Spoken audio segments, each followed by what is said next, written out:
Welcome back to the broadcast. I hope that you're once again having a great Sunday. It's Memorial Day weekend, and I know that there's a lot of movement, whether people are traveling. Perhaps there's some people that are visiting. There's probably a lot of good cooking going on this afternoon and into tomorrow. So we just simply ask you to be safe in that process and be mindful of the fact that it is a holiday that honors the ultimate sacrifice that has been paid by many who have served in the military. We, of course, want to thank you for tuning in this afternoon and making us part of your Memorial Day holiday weekend. And as always, we hope that you enjoyed our segment on the millennials, talking with millennial Kayla Joseph today about her perspective and experiences in business. We, of course, also designate this Sunday as a big business day because we have a segment called Pathways to Success featuring Larry and Kim Lewis, two movers and shakers in our community who provide perspective and insight on a variety of things that we think will be beneficial to you. They are actually here with us in the studio at this time, and I want to say welcome to both of them. How are you guys doing today? Just fine. How are you doing?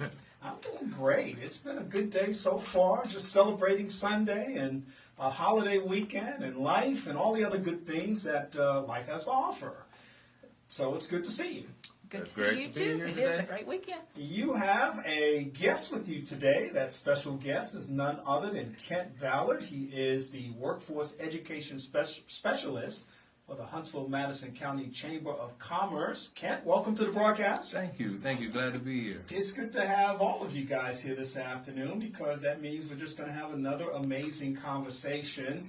And I want to begin, I guess, with both Larry and Kim. Let me start with Kim because we're going to kind of connect the dots with Kent being here.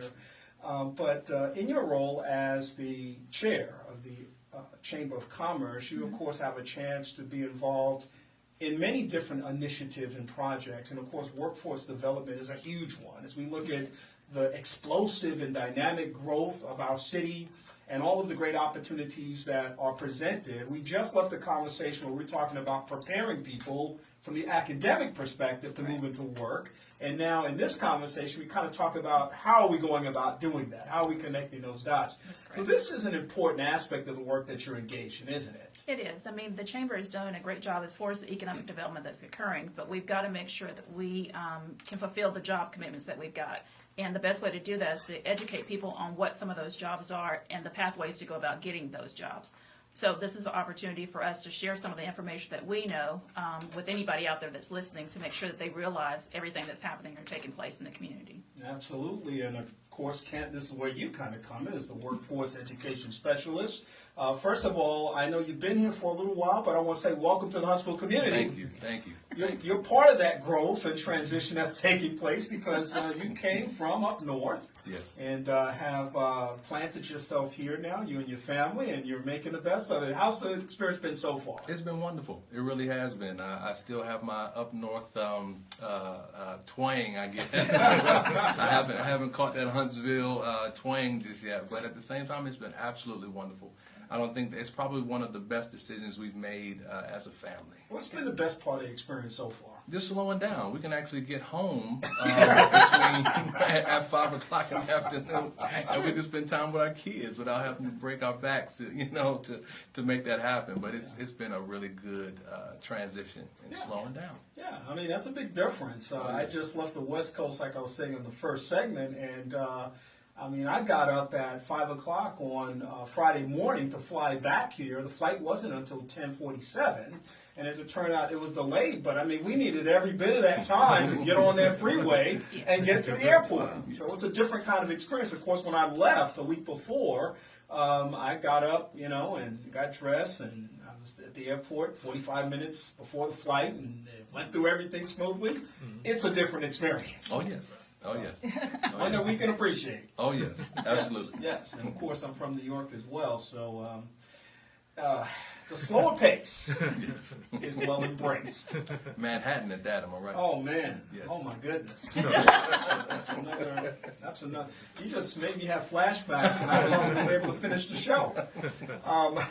Talk about workforce education. What do we need to know as we think about the growth in our community? We think about these relationships that exist that puts us on the pathway for sustained growth. Yes. What do we need to know? Well, the Chamber has done an exceptional job with building it, building the community, making sure that we have the appropriate amount of jobs, making sure that we have a diverse types of jobs.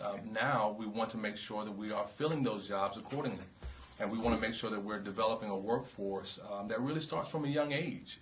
So as of right now, we're really starting as early as middle schoolers to make sure that they have an understanding of all that comes along with being in a career. Not just thinking job-minded or something to get by, but something to really help them build and become. So we want to make sure that we are filling these jobs with highly skilled individuals, whether those individuals have to, get a certification or a 4-year education, or have the ability to go right out of high school right into working. So we want to make sure that everyone understands that they have a role in the community, and that we're truly building strong pipelines through the educational systems here in Madison County. And when you talk about middle school and going into the middle schools and the high schools, what are you doing? Well, we are really, we're really sharing the good news of asmartplace.com, helping them understand exactly where they could see themselves. So asmartplace.com really is a career exploration online resource tool that we would love for Madison County to use, but not just Madison County. We're talking about a North Alabama resource. And I would even say even beyond, because you've got so many people that live here who are transplants, that are looking for opportunities. The employment rate is low here. The opportunities are growing here. So people living all over the place can actually see themselves through asmartplace.com. And I would agree. We have 4 different focal points with asmartplace.com. One is the recruitment end, and that's taken up by Caitlin Sides Baker. She's our recent recruiter that we just added to the team. And then we also have Georgina Chapman, who focuses on really developing relationships with other chambers of commerce and other places a part of North Alabama. And then we are making sure that people absolutely know that, wait a minute, if I want to learn more about Huntsville, or if I want to learn more about North Alabama, I should be able to go to a smart place and find out information. So we want it to be our own Glassdoor. We want it to be our own Indeed, and we want to be able to build around it. And Larry, this is about more than just the traditional kinds of, I'm looking for a job kind of thing. I know you're intricately involved in the whole notion of the entrepreneurial ecosystem of our community, and being able to help entrepreneurs understand that they have a place here as well. That's right. I mean, the two are tied together. I mean, you have a lot of people who are in the entrepreneur ecosystem trying to figure out what they want to do, but a lot of people are not necessarily looking to start businesses. They're trying to get connected with, see what opportunities are out there as well, especially the millennials in many cases. The other thing that we try to focus on too from an entrepreneur standpoint is, a lot of the jobs that are coming now in the automotive industry, a lot of trade type jobs, to encourage students who want to be entrepreneurs. It's not always about, building the next Facebook app, but if you want to start electrical, if you want to become an electrician, have your own electrical business, or plumbing, have your own plumbing business, just to encourage them to develop their trade, maybe working somewhere, but then one day they can make the switch to become entrepreneurs and start their own businesses that way as well. Yeah. From an economic/workforce development perspective, I'm going to give each of you a chance to give you an elevator speech. Why Huntsville? Make the case for Huntsville. Why Huntsville? Somebody says to you, I always talk about Huntsville, Huntsville, okay, let's put it on, the elephant in the room is Huntsville is in Alabama. There are a lot of challenges with that perspective, I traveled with Georgina, in fact, to the FBI headquarters a few weeks ago, and we were talking with people who are making the transition, and they had some very transparent questions about where they're moving to in terms of the culture of the community. When people talk to you, or when you're talking to people, and the question is, well, why Huntsville? I know we can throw, we're number 1 here, we're number 6 there. Those are great. Those are statistical realities. But what do you say? Perhaps from your own experience, from what you see for the future of Huntsville, from what you know is happening here. What's your elevator speech? Why Huntsville?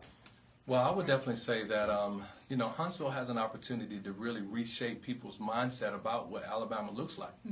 We have an opportunity to be here and really show the inclusiveness, the inclusive nature of what a community should be.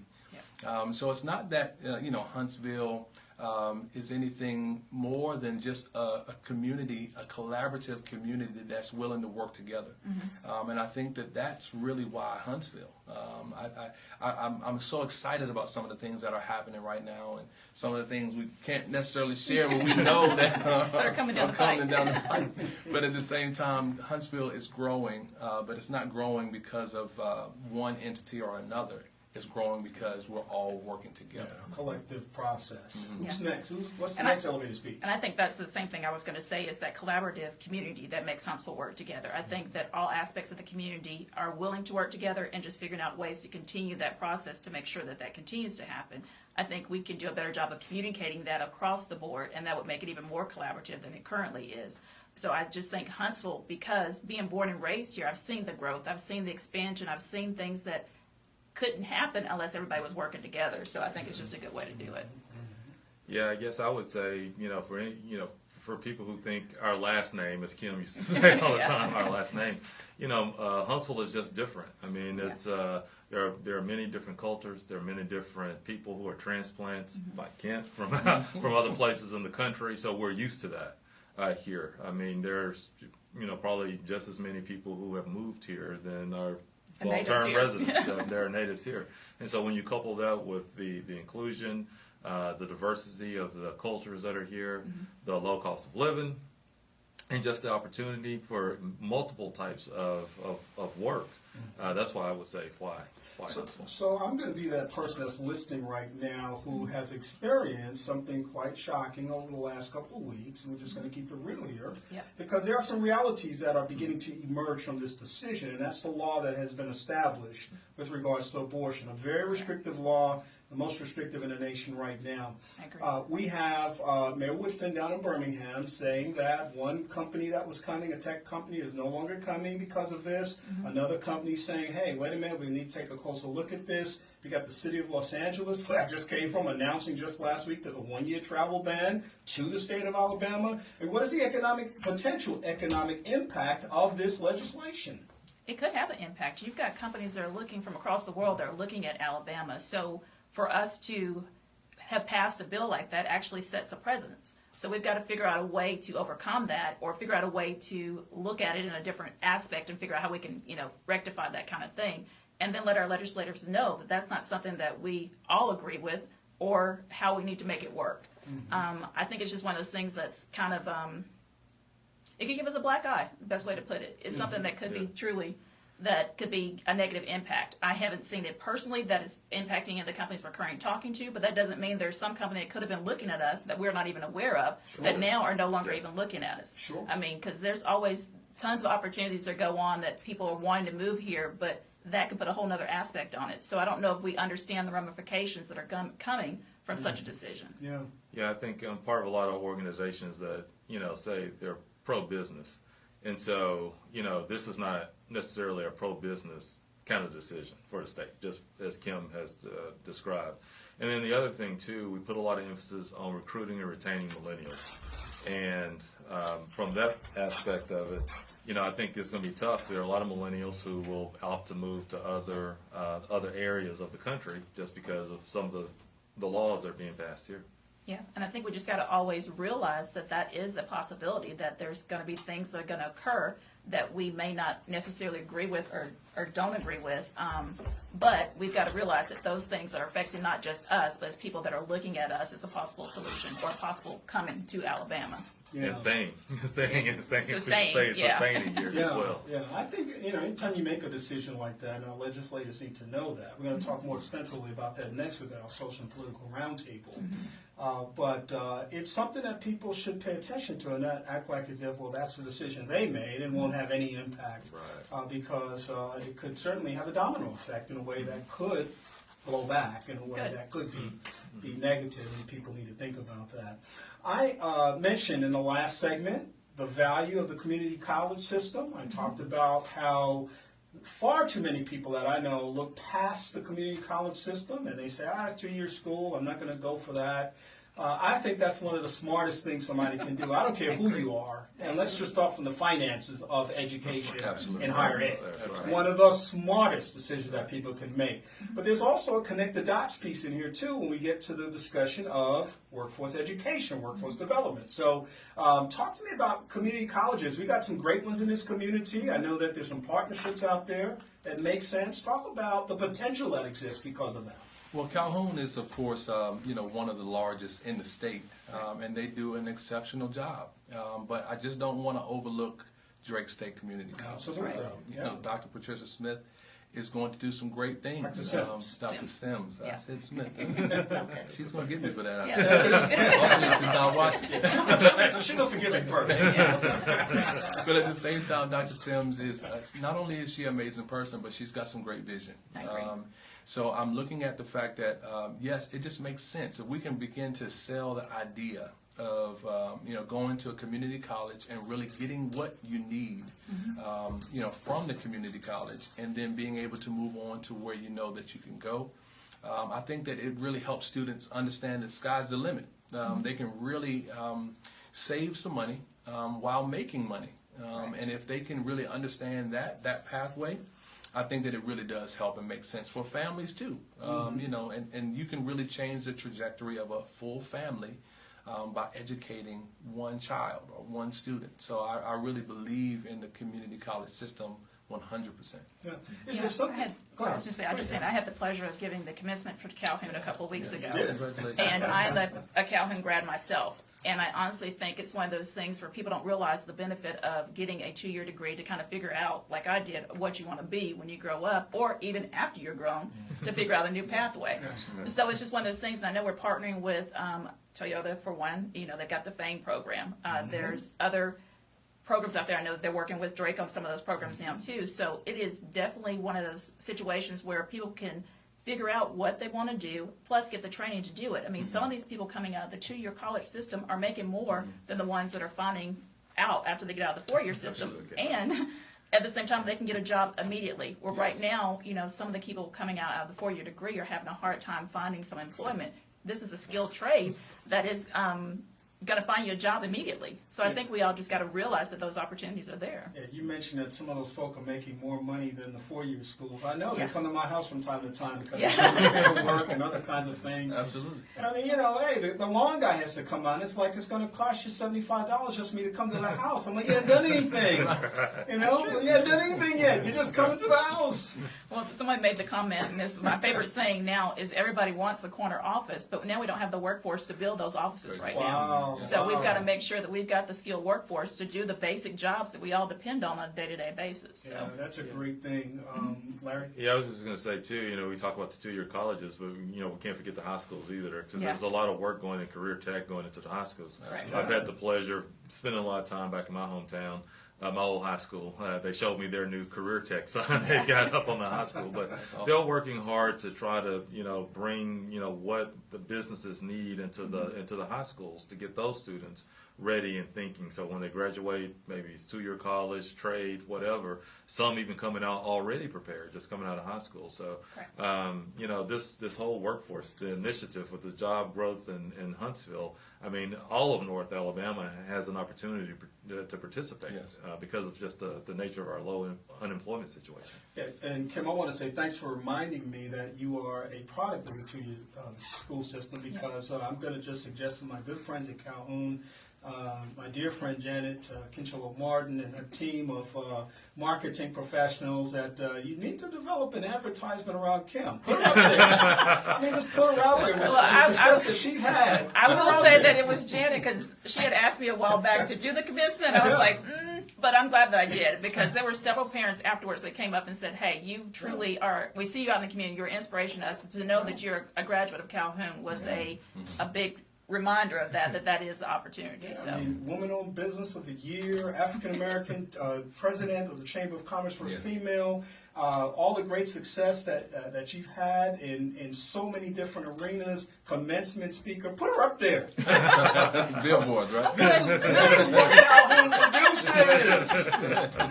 Listen, guys, time flies when you're having a good time. I've got about 2.5 minutes, so I just wanted to make sure people know how to reach out to you for more information. Ken, I know you're very interested in doing that. You just had a huge program that you promoted in the community. Maybe 30 seconds of that, and then let people know how they can reach you. Sure. Senior Sprint 2019 was a great success. We had more than 40% of the students that came actually walked out with jobs. So Wow. It's a pretty big deal, and we want to make sure that we're changing the language in the county by focusing on the students that are going to the workforce. Yeah. So I can definitely be reached at kballard@hsvchamber.org. Please stop by. I would love to hear from you. Email me, whatever the case is, but we're here to support. Yeah, if you don't have a relationship with someone already, you'd be welcome to or interested in talking with them. Absolutely. And would welcome those opportunities. All right. Absolutely. Yep. Kim? And Kim Lewis, you can always reach me at kim.lewis@projectxyz.com. All right. You can find me at larry.lewis@projectxyz.com, or save yourself a little trouble and put lewis@projectxyz.com, and You'll it get comes to both both of of us. us. I was going to remind you guys that you just told me the last time you were here you had this new thing happening. We did. That gets you both at the same time. Can't miss either one of them, and we love it. Larry and Kim Lewis, we thank you for being with us every fourth Sunday for Pathways to Success. Thank you for being here. Thank Well, you. thank you for having Thank us, as you. always. Kent Ballard, thank you for joining us today. Thank you. You Thank got to you. make sure you come back sometime. Always a pleasure. No problem. Yeah, first time, and then you're just a regular after that. He's part of the family now. That's right. We hope you'll come back and do more of these kinds of things. Thank you, guys. I appreciate that. Thank you. We want to thank you for being part of our conversation this afternoon, and we hope that you learned a lot of information about what's happening with the Chamber these days with regards to workforce development and some of the other initiatives that are taking place. There's always opportunity for growth, and as our community grows and expands, we hope that you'll find a place in that process and that you'll reach out to these people and that you'll find ways to work alongside them, provide insight, perspective, and other kinds of support for our growing community. We're going to come back in just a moment with more of our broadcasts, and we're going to be talking about two events in our next segment. The first event is called the 26th Vision Banquet, hosted by the Huntsville Bible College, one of our big nonprofits right here in this community, as well as Rocket City's Got Talent. And we're going to learn all about that. My friends from Fantasy Playhouse Children's Theater are going to be here to share information about that. What a show today, folks. I'm having a great time right here in the studio live on Memorial Day weekend. And I hope that you'll stay tuned for the rest of the broadcast. We're going to come back in just a moment with that. Stay tuned. Why did we say praise 90.5? All right, Facebook Live team, thank you for being with us this afternoon. We appreciate you sharing your day with us, and we hope that you learned something. We hope that you will share this information. That's just a quick share in the bottom down there where it says share, and let other people know about perhaps what you've learned and what you've heard today. So we'll see you soon for the next segment.